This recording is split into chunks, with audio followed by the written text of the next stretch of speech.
பெருமழையின் காரணமாக திருப்பரப்பு அருவியில் தண்ணீர் ஆர்ப்பரித்து கொட்டுகிறது. அது சம்பந்தமான காட்சிகளை பார்த்துக் கொண்டிருக்கிறோம். திரும்பும் திசையெங்கும் காற்றாற்று வெள்ளத்தை பதிவு செய்திருக்கிறது புதிய தலைமுறை. அந்த காட்சியை தான் பார்த்துக் கொண்டிருக்கிறோம். கூடுதல் விவரங்களோடு செய்தியாளர் மனு இணைந்திருக்கிறார். மனு, அருவிக்கு அருகாமையில் இருப்ப மக்களுக்கு என்னென்ன அறிவுறுத்தல்கள்லாம் கொடுக்கப்பட்டிருக்கு? கரையோர மக்களுக்கான பாதுகாப்பு உறுதி செய்யப்பட்டிருக்கா?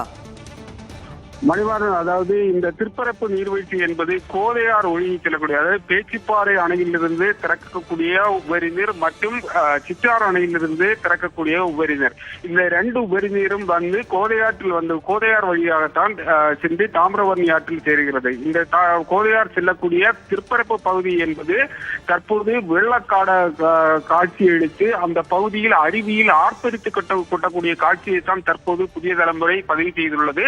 இந்த பகுதியில் சுற்றுலா பயணிகள் குளிப்பதற்காக நேற்று முன்தினம் இருந்தே மழை, அதாவது மாவட்டத்தில் பெய்த மழை காரணமாக அருவியில் முதல் கட்டமாக தண்ணீர் வரத்து அதிகரித்து அந்த சுற்றுலா பயணிகள் குளிப்பதற்காக தடை விதிக்கப்பட்டிருந்தது. இந்த நிலையில் தான் பேச்சிப்பாறை மற்றும் சிற்றாறு ஆகிய இரண்டு அணைகளிலிருந்தும் உபரி நீர் திறந்து விடப்பட்டது. இந்த உபரி நீர் திறந்து விடப்பட்டதால் இந்த அருவியில் ஏற்கனவே அதிக தண்ணீர் வந்து அதாவது ஆர்ப்பரித்து கொட்டிய பகுதியில் தற்போது மேலும் தண்ணீர் கொட்டக்கூடியது அதிகரித்துள்ளது. இதனால் இந்த அருவியினுடைய உள்பகுதிக்கே சுற்றுலா பயணிகளை விடாமல் அந்த டிக்கெட் கவுண்டருடைய அருகிலேயே அந்த கேட்டை மூடப்பட்டு அந்த பகுதிகளை மட்டுமே தற்போது சுற்றுலா பயணிகளை விட்டு உள்ளே அனுமதிக்காமல் இருந்து வருகிறது.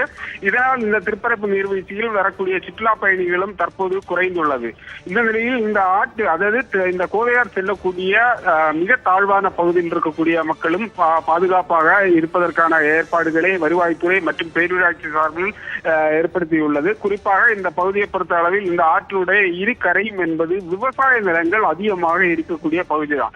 இந்த பகுதியில் இருக்கக்கூடிய விவசாய நிலங்களில் அதிகமாக தண்ணீர் புகுந்து அந்த விவசாயம், குறிப்பாக இந்த பகுதியில் என்பது ரப்பர் விவசாயம் அதிகமாக இருப்பதால் இந்த ரப்பர் விவசாய நிலங்களில் தண்ணீர் புகுந்து ஆறு கரை புரண்டு ஓடி அந்த விவசாய நிலங்கள் தான் தற்போது பாதிக்கப்பட்டுள்ளது. குடியிருப்பு பகுதி மக்கள் என்பது மிக குறைவாக இருப்பதால் அந்த இருக்கக்கூடிய மக்களை பாதுகாப்பான பகுதிகளுக்கு மாற்றியுள்ளது. மணிமாறன், விரிவான தகவல்களுக்கு நன்றி மனு.